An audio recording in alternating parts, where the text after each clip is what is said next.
Hi, Dr. Huang. Welcome to Network Capital. In this podcast, we try and understand people's career choices, their principles on which they molded their career, and their mental models.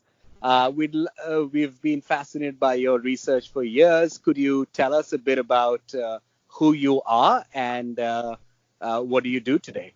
Yeah, great. Thank you so much. So I'm a professor at Harvard Business School, and for the past, more than a decade, I've been studying how, decisions get made, and especially how decisions are made with this premise that there's a lot of disadvantage for certain people and inequality, and certain people are underestimated. And so I've looked at a lot of outcomes that people face in the workplace as well as with their startups, and have found that a lot of the outcomes and success are not determined by things like data and analytics and the hard factors, but instead are determined by perceptions and signals and stereotypes and cues. And you've actually figured out a way where you can make your disadvantage your competitive edge. And you've authored a book which I found was fascinating. Could you tell us a bit more about how this all came into being? You're an engineer, you got a master's, then an MBA at INSEAD. Then how did a PhD and this interest in the whole subject come about? Yeah, so as I mentioned, I've been doing research on it for a really long time and kept finding that based on things like someone's gender or race, ethnicity, class, religion, that there were disparities in terms of who was getting promoted, who was getting hired for top management team jobs, who was getting funding for their startups. And I started getting this question a lot of, well, what can we do about it, right? If there's all of these sort of disadvantages that exist, are there things that we can do? Are there strategies that we can take, or tactics? And the thing is, a lot of the discussion is around these disadvantages and inequalities and how we can change things structurally, right? By putting in more mentors, changing the way we do hiring practices, but not a lot around how, as individuals, how we can empower ourselves. That are there strategies and how-tos and actionable things that we can do to sort of flip things in our favor.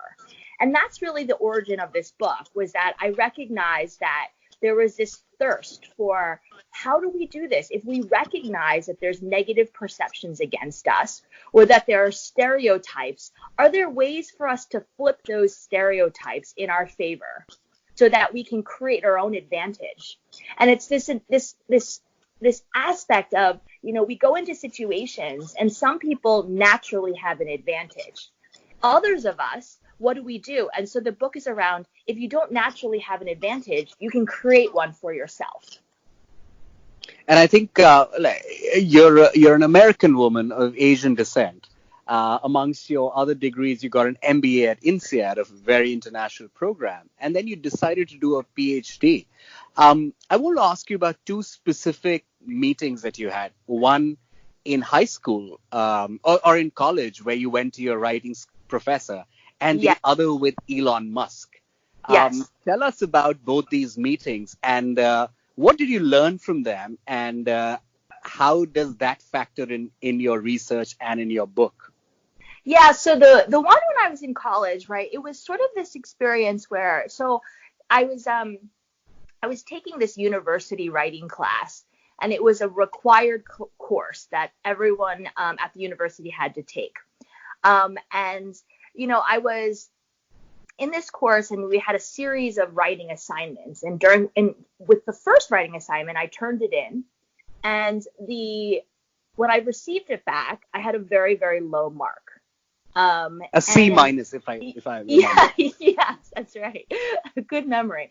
And so I sort of was shocked. I said, how did I have a C minus on this assignment? And so I asked the professor, I said, I just want to understand how I have a C minus on this, since it's the first writing assignment. And I had expected him to give me some feedback, but what I didn't expect was what he said to me, which was that, oh, it's fine. don't worry about this because, in fact, you're not a native English speaker.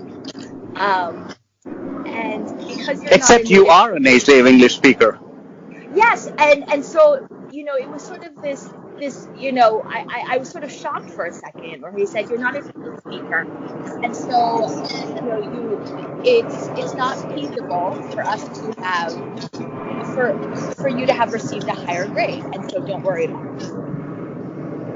And so I sort of didn't know what to say. And then I went off, and for the second assignment, I was reflecting on this, and I wrote the second writing about how I was not a native speaker and how this class was going to help me so much, and that I was so grateful to this professor. And it was a very sarcastic sort of essay, but the professor detected none of my sarcasm, and gave me a B+ on that paper.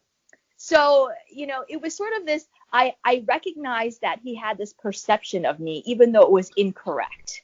And I realized that I wasn't going to be able to do anything about that perception, even if I tried to convince him of it, because it wasn't based on how I communicated. And in fact, it was based on how I looked and his perceptions and his attributions of me. And years later, one of the first, it was also, it reminded me of things where when my parents, I'm a child of immigrants, and my parents, had an accent the whole time I was growing up. And I remember both my mother and my father getting passed over for promotion after promotion after promotion. And in one of those instances, I asked my father, I said, why do you think that you didn't get the promotion? Especially because in this instance, the person he was working for, his boss, my father was actually doing that job because that person wasn't actually qualified to be doing it. So the person who had gotten promoted over him wasn't qualified. And so my father was doing that job as his employee. And so when I asked my father, he said, well, it's probably because of my accent and the way that I communicate. And so one of the first things that I studied when I became an academic was sort of this aspect of accent and communication. And I found that indeed, based on someone's communication, that they were less likely to get promoted. They were less likely to get hired into top management team positions. They were less likely to get funding for their ventures. And the underlying perceptions were, in fact, not about communication, but in fact, things like how interpersonally influential they were, how good of a team player they were, how much they could think outside the box, and those sorts of things. So people are making perceptions based on things like how you look and how you speak and how you communicate, but on a whole host of different things. And that's sort of kind of what I learned over time. And then after many years, after a whole bunch of illustrious qualifications, you got a meeting with Elon Musk. Tell us more about that. Yeah, so then it was fascinating because, these perceptions are really sort of everywhere, and they come in lots of different forms.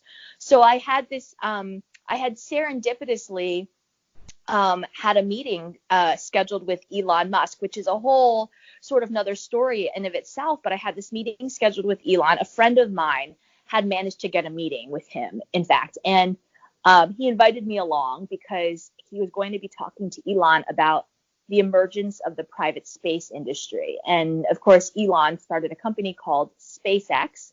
And so we were meeting him to talk about sort of the future of private space. And we had done so much preparation for this meeting. We had, we knew everything about SpaceX, and not just SpaceX, but all of his other companies, Tesla and so on and so forth. And we knew about his history. We knew, we had worked so hard and prepared so well. We had even thought to bring a gift for him, because I'm Asian, so we like to bring gifts for people the first time we're meeting them. And so we had done all of our sort of preparation and hard work. And so we show up at his office, and he takes a look at us and looks at me and within 30 seconds says, "No, get out of my office." Get out of my office. That's Yeah, not such a polite thing to hear, yeah. right? Well, literally the first word he said to me was no. And I'm thinking to myself, no. I mean, at this point, I had not even said a word to him. So I didn't even know what this was. He was kicking us out of his office, but I hadn't even said anything to him. And so I sort of nervously was so uncertain about what to do in that moment that I kind of, when I get nervous, I sort of laugh a little bit. And so I sort of laughed. And then he was sort of stunned that I was laughing. And then he started laughing. And I have no idea why he started laughing, but I'm sure he doesn't have a lot of, young Asian women standing in front of him laughing at him. And so he started laughing. And so both of us are laughing at each other. And it's at this moment that I realized that he's actually not looking at me, but he's looking at the gift that I'm carrying. And I realized that the perception, the attribution that he's making about us is like he had no idea who we were.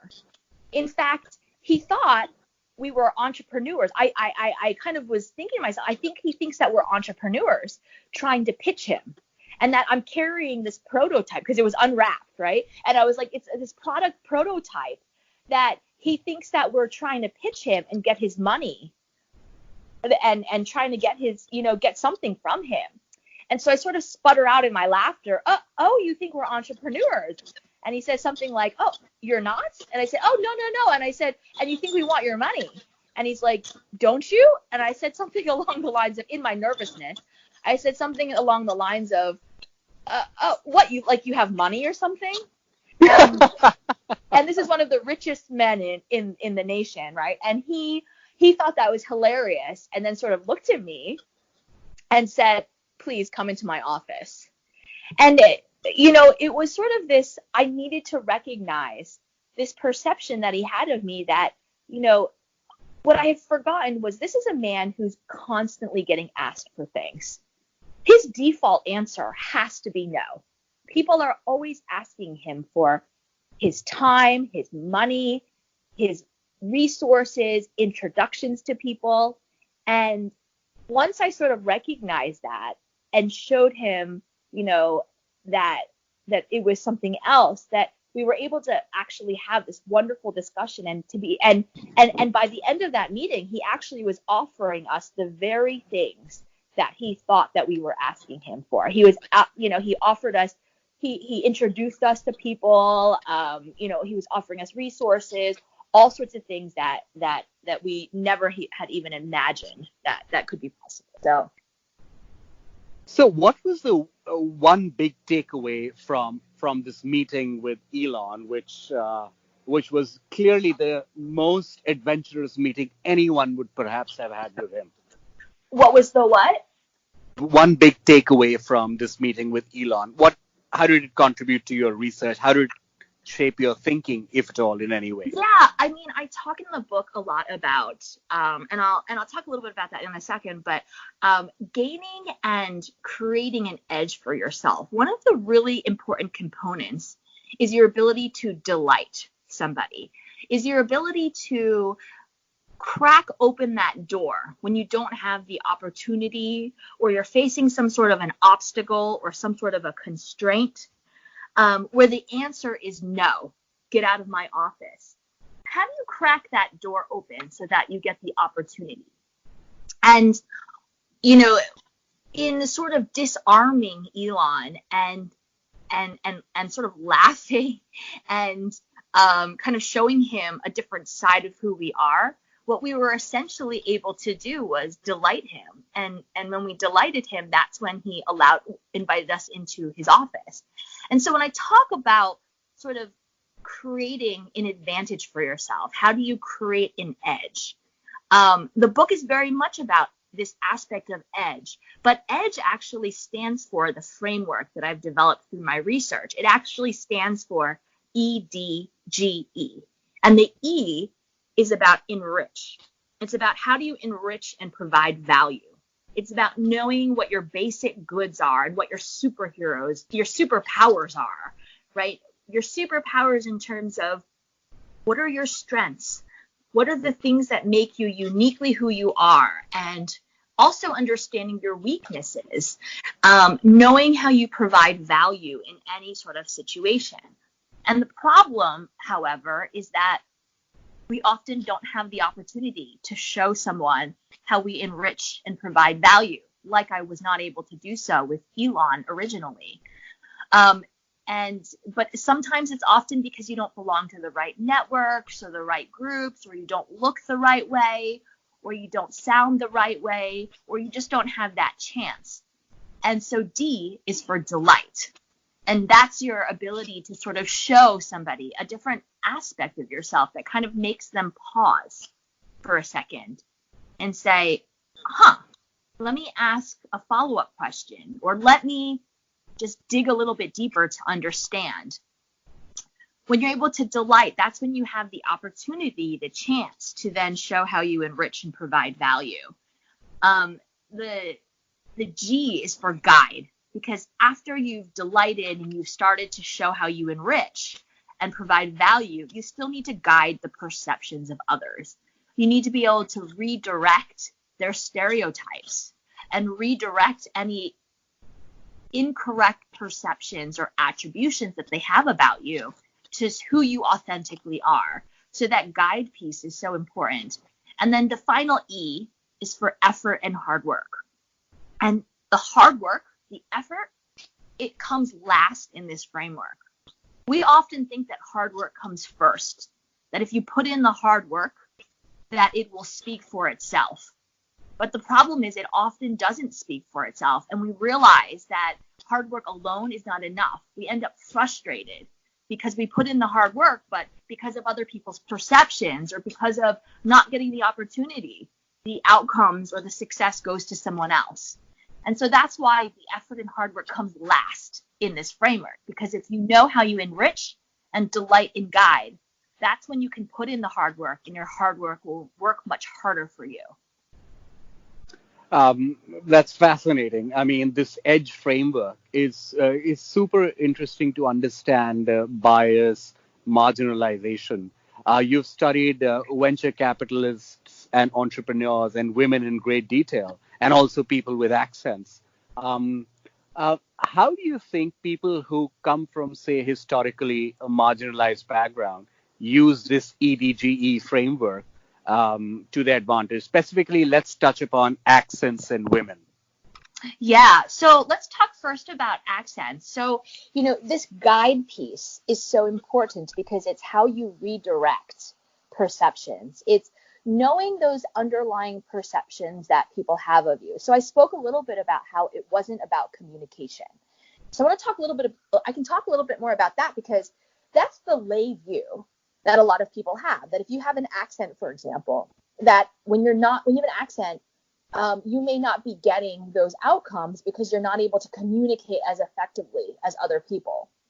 Well, that's an expected assumption. I feel that Paul Graham wrote about it in one of his essays, and you've commented about it. Maybe you could crystallize it for our listeners, because we're a very large millennial social network interested in work. So I think your insights would be super helpful to us. Yeah. So, what I ran this study where I wanted to figure out what was happening with this sort of assumption about communication. And what I found was that, so what I did was I took, for example, I would take 8 people, and 4 of them would have accents and 4 of them would not have accents. And I would have them go into a situation where they were trying to get hired for a job, for instance. And I would sort of see whether or not they indeed would have negative outcomes. And in fact, I found that, yes, the people with accents were much less likely to get hired for the job than those who did not have accents. The same thing with getting funding for a startup, right? I would have 4 people with accents pitching their startup and 4 people without accents pitching their startups. And again, I found people with accents were less likely to get funding for their startups. Well, so then I replicated this experiment, but I did this and did not ask the investors, for example, whether or not they would invest in this startup. Instead, I randomized the order in which they presented. So I had all 8 of them presenting their ventures. And then I asked the investors, what did you remember about startup number 1, startup number 2, startup number 3? What did you recall? What did you learn? Give me 3 bullet points about what you learned about that business. And what I found was astounding was that they actually learned just as much from the entrepreneurs who had access than those who didn't. In fact, they learned more in some of those instances. They were also able to remember more. They were also had more positive views of that startup. So when I didn't ask them explicitly about would you invest, it was not about communication at all. In fact, it was about things like interpersonal influence, how good of a team player they are, their ability to gather resources and fight for resources. And so then I sort of went into this piece that I talked a little bit earlier about, which is, what can we do about this? Are there ways that we can empower ourselves to flip things in our favor, given that this is the case? So then what I did was I had these accented individuals go in, and I would tell them before they went to pitch an investor, I would say, the perception they have about you is that you are less interpersonally skilled. Or the perception they have about you is that you're not a good team player. And so then they would go into interview situations and pitch meetings, and they would get asked the typical questions that we all get asked. Things like, tell me about a time when, or like, what's your, like those sorts of questions that we get asked, right? And when they gave their examples, they would give examples of a time, for instance, where they fought for resources for their team. Or a time, for instance, where they didn't stop until they closed the deal. They would give examples that specifically demonstrated how they were team players and how they were interpersonally influential.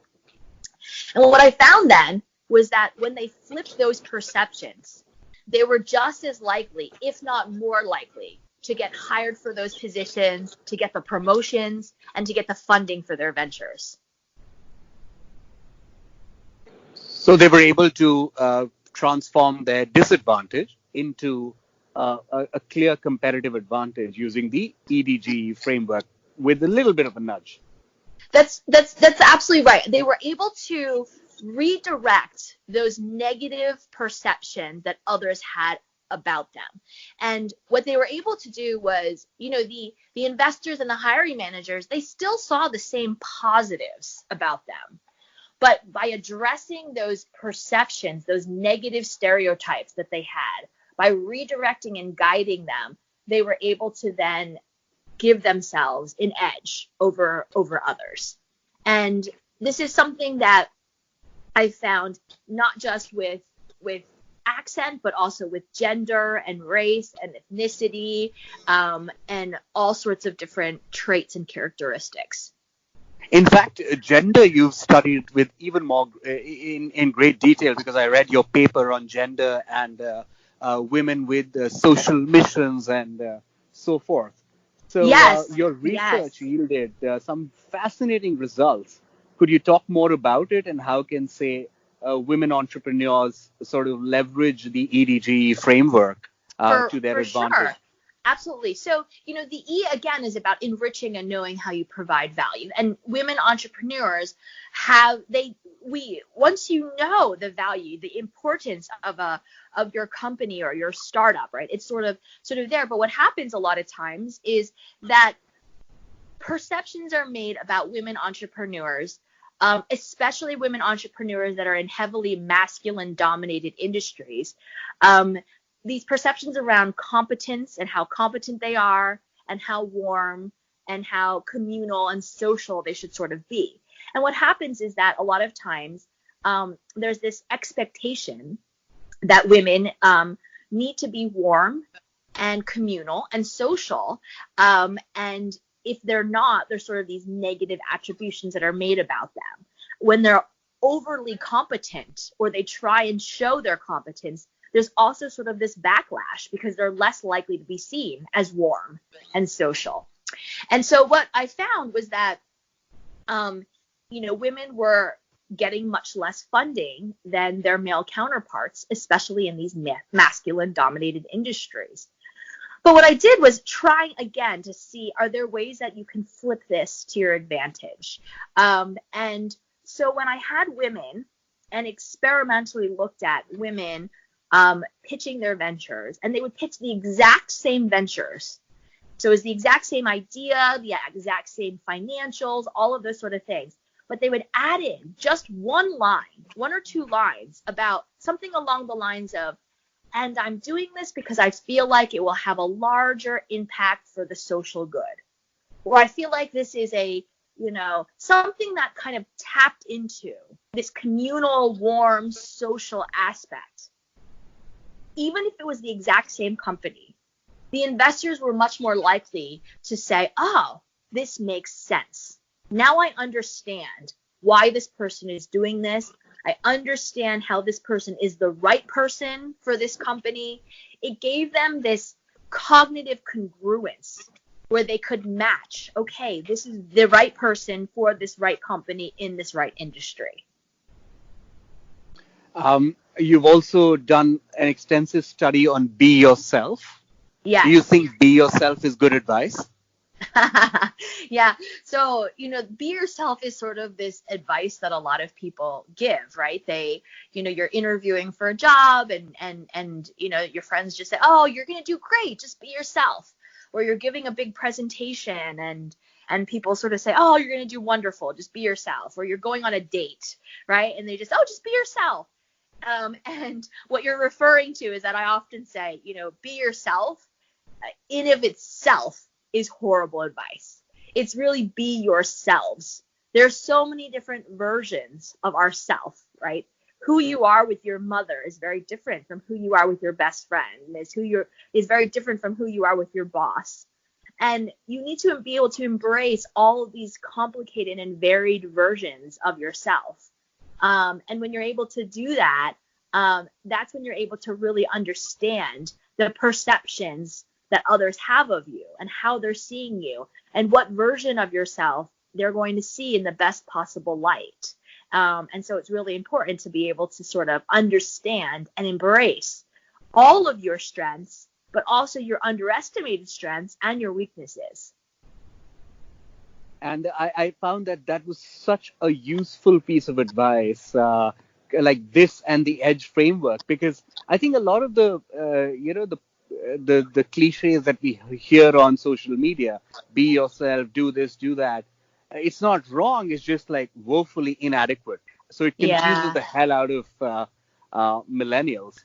So I just want to, we're coming towards the close of the podcast. I just wanted to ask you about people who feel that they come from, or who don't necessarily feel, who come from marginalized backgrounds. What are the few things that they need to keep in mind over and above what you've mentioned about the EDGE framework? How can they make their disadvantage their edge on a day-to-day basis? Absolutely. Something that I talk a lot about in the book as well is that we tend to think that perceptions are about a singular trait or traits or things that people can see, how trustworthy you are, how competent you are, what you look like. But in fact, a large majority of what the assessments people are making are about your story, right? They're trying to write a story of who you are. And so what's really important as well is your trajectory. They're trying to make assessments about where you've been and where you are now and where you're going in terms of opportunities and the potential. And so it's really important to be able to put that in light of what they're sort of evaluating you based on, right? Is your trajectory one of a distance traveled where you've come very, very far, that even though you may come from this sort of background, that you've actually come so far? Try and help them write that story of you in the most positive light possible. When you can sort of show them that trajectory, is it a zig and zag trajectory where you've had to sort of laterally move? Is it that you've gone a really far distance? Is it that you've had to overcome a lot of adversity? When you're able to sort of put that in perspective, don't let others write your story for you. Help them write that story of who you authentically are. Absolutely. And I mean, I have to ask this: the $5 experiment that you came up with, and like that has resulted so many different results.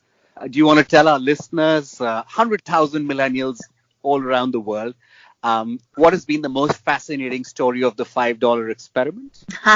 Yeah, so the $5 experiment is something that I would do with my students where I would give them, I would put them in teams and I would give them each an envelope with $5 inside. And their job was to start a company. And they had to start a company or some sort of a profit generating entity within 2 weeks. And what was in their envelope was their startup capital. They could use that to buy materials or whatever they needed to start the company. And this is something that, to give credit where credit is due, this was done at Stanford as well. This was not something that was unique to me, but a lot of professors and researchers at scholars in Stanford were doing this as well. And what we all found was that the companies that made the most money, right? I would have my students come back and present in teams what they had done with this and how much they had made. And the companies that did the best were those who had not even opened or not even used the $5 at all. The companies that used the $5 to do typically started things like a car wash, right? They would buy soap and sponges, or they would do a bake sale where they would buy ingredients. But the companies that did the best were the ones that didn't use the $5 at all. They didn't use it as a constraint. It wasn't a constraint. So they would do things like they made a commercial where each of the team members would talk about a talent. And then they would send it out to all their friends. And then they hosted an evening where you could learn all of the things that their talents were based on. And they charged an admission price where everyone would pay. These sorts of ideas were the ones that ended up making the most money. And they actually made some money from you as well, right? $5. Yes. There was one that started this dinner, and they charged, and I actually was a paying member of this dinner that they did. Yeah, and I think I'll end this quote on something that resonates a lot with network capital. I think you said meeting new people isn't easy or accessible or something to that effect. And this team actually signed you up for those $5, like essentially transforming that huge constraint into a company. I mean, That's forget right. a competitive advantage of a company of that. That's right. Yeah. Dr. Huang, this was such a pleasure. I mean, your research has empowered, millennials all around the world. I feel that every single person in the universe feel disempowered at some point in time, and I feel that your research gives him or her a competitive edge to look forward to.